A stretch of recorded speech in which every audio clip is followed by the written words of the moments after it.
Hi there, this is Bernadette Wagner with Prime Time for Women. We're here for our first Walking Wellness Wednesday program, which is co-sponsored by Meritus Health System and Prime Time for Women. This is our chance to highlight one of the physicians in the family practice medicine residency, and also to have them share health tips, information with you, and lead by example the importance of exercise. Today we have Dr. Elijah Jadigeti. He's going to be here to talk a little bit about hypertension and the importance of exercise. If you're joining us today, you can drop a line. You can also comment below after the fact. And if there's questions or comments, we'll be sure to get back to you.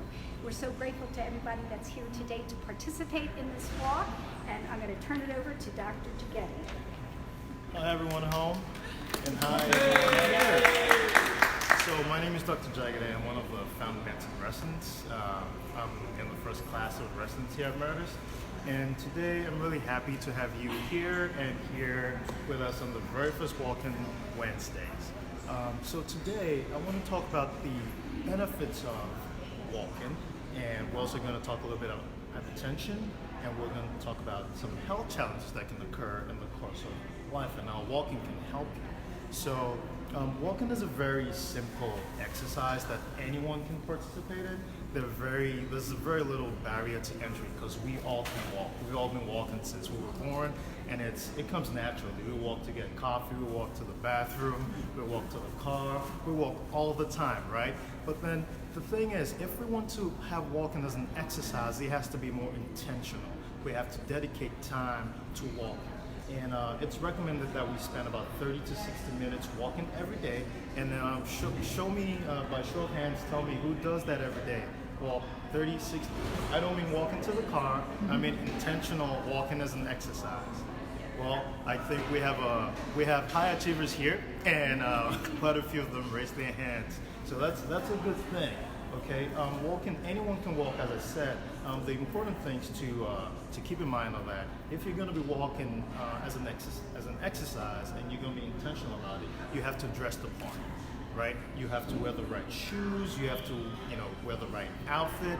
We're going to be walking indoors today, so that's not such a big problem for us. But if you're going to be walking outside, you want to make sure you dress even warmer.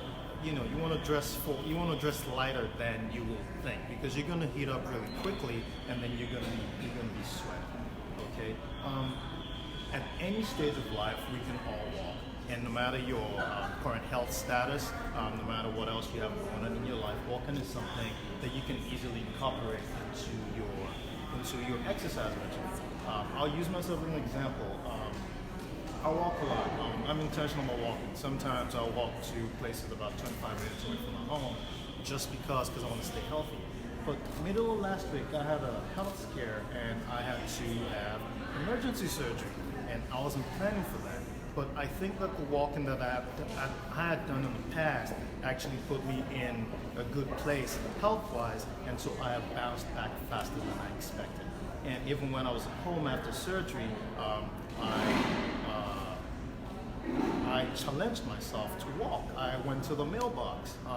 After surgery, you can have complications like deep venous thrombosis if you are stationary for a long time. So I challenged myself, just walked out with my family, went to the mailbox. So my point here is, no matter what's going on with you in your life, health-wise, you can incorporate walking into it.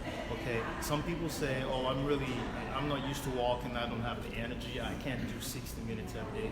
You don't have to start from 60 minutes. You can start from 5 minutes.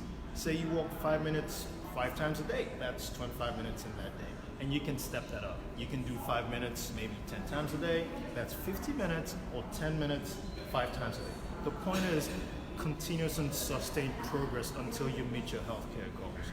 Okay. When we have a patient who comes into an office and we find that they are hypertensive, that means they have high blood pressure. One of the very first things that we try to do, one of the very first interventions that we make is lifestyle modification. And a very big part of lifestyle modification is exercise.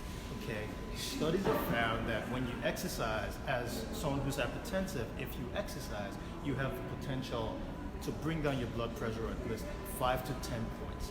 And That's pretty significant because when you think about it, how do we treat hypertension otherwise? We use medication, and almost every medication has a side effect.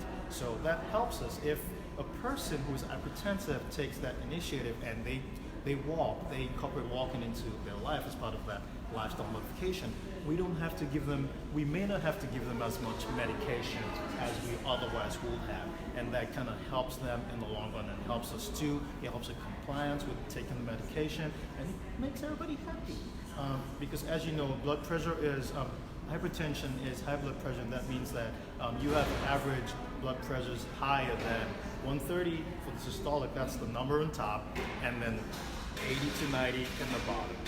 Okay, so we try to keep the blood pressures lower than that. And the reason why this is so important is that people might be hypertensive for years and years and years, and they wouldn't know about it until they have complications. And that's why hypertension is so dangerous. And I think walking is a very, very good thing for anyone, anywhere to incorporate into their life. Because, so say for example, we have someone with blood pressure of 140 overnight, right? And the person just, maybe you listen to this talk and you're like, okay, I'm going to start walking about 30 to 60 minutes every day because that's what's recommended, and I will start small and try to work my way up there. And then you can drop your blood pressure by 10 points. And then you go down to 130 and 8. That is almost normal. That is closer to the typical blood pressure that we would want you to have anyway. So if you came into the office and you saw me or any one of my colleagues, either in the residency program or any of the faculty, we wouldn't be in such a hurry to put you on those strong medications, because then the cost of medication is also a factor, and then you have to remember to take your medications. And as I said earlier, some of them have side effects. And Dr. Jageti, there are some other benefits to walking besides that, right? Yes. Maybe you could briefly mention some of those other benefits. There are so many benefits to walking. For example, so it's recommended that if you're going to be walking, then you want to make this consistent, that you walk with a friend. Okay, so if two people going together can go very far. And the days that I'm feeling a little bit down, she can motivate me and vice versa. But the thing is, because I have a companion, we get to talk, and walking can actually be a very, very good form of self-care to help with your mood. And also can help with your muscle tone, because you're moving around and you're walking every day, and you'll be stronger. In the older generation, one of the most preventable problems that they have are falls. And that's because they have problems with balance and they have problems with that muscular tone. Walking can help you improve all that and hopefully reduce the rate at which our elderly fall. Well, since we're talking about the elderly, there's a caveat here. If you're over 60 or if you have any lifestyle diseases, if you have anything else going on, it might be worth it. I would recommend personally that you talk to your doctor and tell your doctor what you are intending to participate in.